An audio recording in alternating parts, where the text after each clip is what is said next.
Ladies and gentlemen, welcome to The Voice of Experience. Today we've been joined by Sir S.M. Imran, a leader whose career bridges the gap between public governance as Vice Chairman of the LDA and the private sector innovation at the helm of the Dean Group. If you are an incoming business student wondering how to build authority in high-pressure environments, this episode is your blueprint. Sir, thank you so much for being here with us today. Could you briefly walk us through your professional journey and tell us which experience most defined the leader you are today? Thank you, Fatma, for being here. Bismillah ar-Rahman ar-Rahim. So my journey started for my work in 2005. I joined the family business. The family business at that time had leather business in Karachi and textile business in Lahore. Studies finished my family because the family business decided to move me to Lahore. So Lahore was a new horizon for me, something new to learn. And I was told to come into textile business. Eventually, there came a time when I was responsible for all the production facilities of all our spinning textile units, all the sales, local and export marketing, and the administrative side. This was my initial forte, what I used to do in textiles. We were able to grow the business well, alhamdulillah, as well, and things were growing. So you have to bring in more companies or more businesses because there are more people coming in the business every day. If you stop, everything stops. So stagnation is something I don't believe in. You have to move forward. So that was another thing we did. With time, we were able to get into the property business as well. So we have some development projects in Chini Road and Faisalabad. We have just recently started industrial park in Lahore. It's a special economic zone next to Sundar Industrial Estate. And of course, you're playing around with the policy the government is trying to come forward with. This is my general professional journey from where I've come.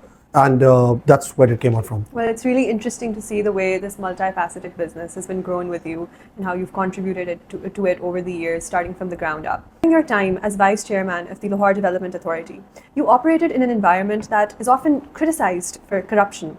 How did you use clear communication to practically fix things, and where did this authoritative personal voice come from? Even look at my interviews at that time, I didn't answer the question where anyone says corrupt.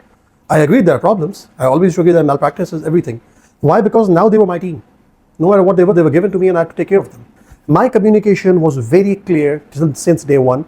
I was honest to what I was talking about. When I came to LDA, it was my first time that I was ever in a government organization at the helm of affairs. My specific target always had been to be honest. I believe that if you're committed, you do hard work and you're honest, Allah rewards you. And when you have that belief, everything works out well. I had to just make sure this communication goes out the same way as well. The job of communicator is to let everyone know your expectations. I had clarified my expectation to everyone. So truly, honesty is a virtue. And that brings me to my next question. When you mentioned that this was the first time you ever worked in a public office, in a government position, how is running both a construction business and then being part of a public office, does it mean that you constantly switch audiences and your language and your communication? To be very calm inside, peaceful inside. You should be sure of what you're doing. Your goals have to be very clear in your mind. I can build a very beautiful vision and a mission story for my website for the world to see. That's not the real story. The real story is here. What do I believe in? If I believe in something to be right, my every story falls in place. There is a time in my room, there'll be people who are having me a heated discussion on a specific agenda point that they have. And then there's another one coming in my room and I have to console him for something as well. There are hats you have to change very fast in our business world. And that's something you actually need. In the world of today, to survive, you should have the capacity to understand who's sitting across the table from you. I called my eldest brother, I was studying in Canada at that time, and I asked him for advice. There's something's wrong, I'm trying to do good, but the other person is never happy with me, and I want his blessings. So what do I do? So my eldest brother said, it's your problem. I said, how is it my problem? I'm doing everything in my power. He said, your problem is that you're not understanding what is his shoe size. I'm like, where did the shoe size come in from?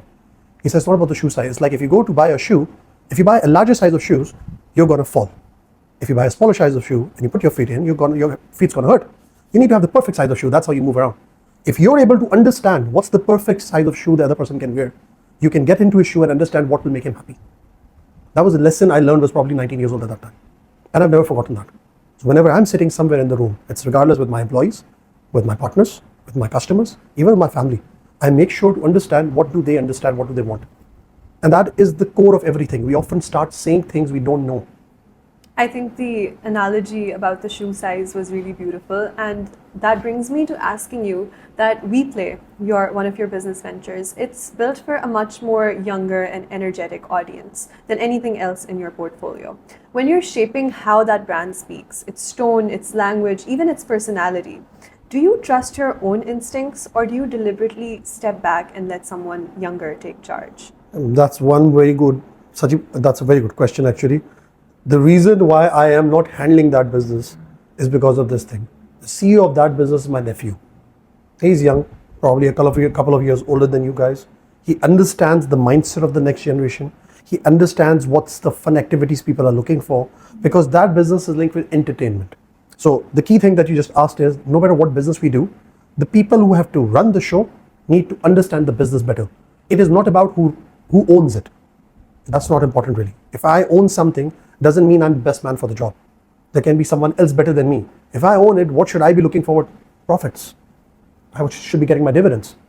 If I start saying I am the best and I can do it that well, then either I prove myself to be the best, I prove myself to learn every day something new that people want, and I should not be stagnant like I said earlier. Because eventually, if that's what I do, I'm going to destroy my own business that I built to make profit. I need to bring smarter people than me. And trust me, the generation that's coming after me, you guys are much brilliant and smarter than us. If I have the understanding and capacity to tap into the potential of the generation after me, I will make amazing money. All right, sir, thank you. Every leader you see eventually faces a moment where the numbers or the news are bad, and the room is watching how you say it, not just what you say. Has there ever been a moment, whether at LDA or at the Teen Group of Industries, where you had to deliver something genuinely difficult and the way you said it ended up mattering more than what you said? That happens every day. In LDA, it's one specific time, I didn't even know that there's this news there. There was some sinkhole that came out in some road in Jordan. And by surprise, there was a media guy just standing there with a camera on my face, directly, bluntly asking me the question, what do you have to say about this? That there's a sinkhole in the road, people are stuck, people are upset. What do you have to say about that? Like I said, I like to be honest. And like I said, I was the leader of that specific department. I was sitting at the helm affairs. Even if I didn't know anything, the only thing I said to him was, I'm sorry. I'm sorry to the public of Lahore.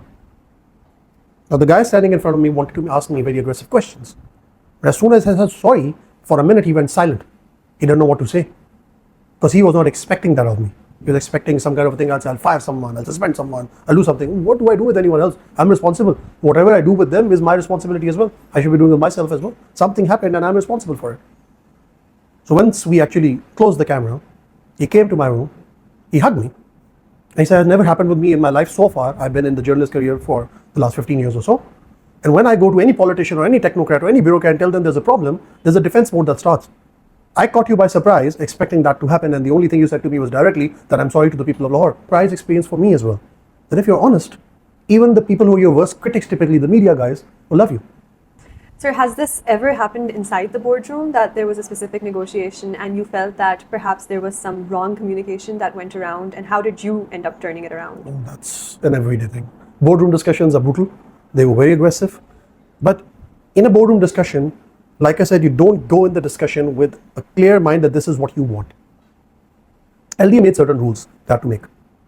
When they came to me on the board, I was opposing all those rules. But the majority of my board said that's what they want. What's my job? My job is to make a decision by majority. There's a lot of barakat in that as well. And I wanted the best for the people. I am not the smartest in the room. I've already said that before. And I wanted to hear everyone out. So when everyone said it, we did it. Later on one of the decisions, there was a backlash. Okay? I didn't say, oh yes, I did say that should have been done, but that didn't happen because the others say no. I said, well, should have been, but at that time the consensus came out like this. Why? Because I have to own my decisions. We all have our own journeys we have to take. You can't be honest with anyone else if you're not honest with yourself. Art of negotiation is patience, inner peace, calm, and art of any good business management is humility as well. That's what I've learned. This is perhaps the most valuable insight we've gained today, and a very important lesson for the younger generation to remember too. So if a student has only 60 seconds to impress you in an interview or a board meeting, what is the one thing they must say or do to demonstrate that voice of experience? Not one thing. They have to give me 4 things in the 60 seconds. Hard work, commitment, honesty, and the capacity to lead. I like leaders. I really like leaders. I don't want to spend time with someone who doesn't want to lead. These 3 strategies eventually make you a good leader, I believe. And if you're a humble, good leader, you'll be a great person for my organization. Sir, thank you for being so candid with us today. It's rare to get this sort of transparency and to get these insights directly from someone who spent so many years in the industry, both in public governance and private sector leadership. So we've learned that gravitas is not just about a title. It's about the courage to lead with clarity when things get difficult. Thank you so much, sir, for sharing your voice of experience with us. It's been a lovely experience. Thank you so much for having me.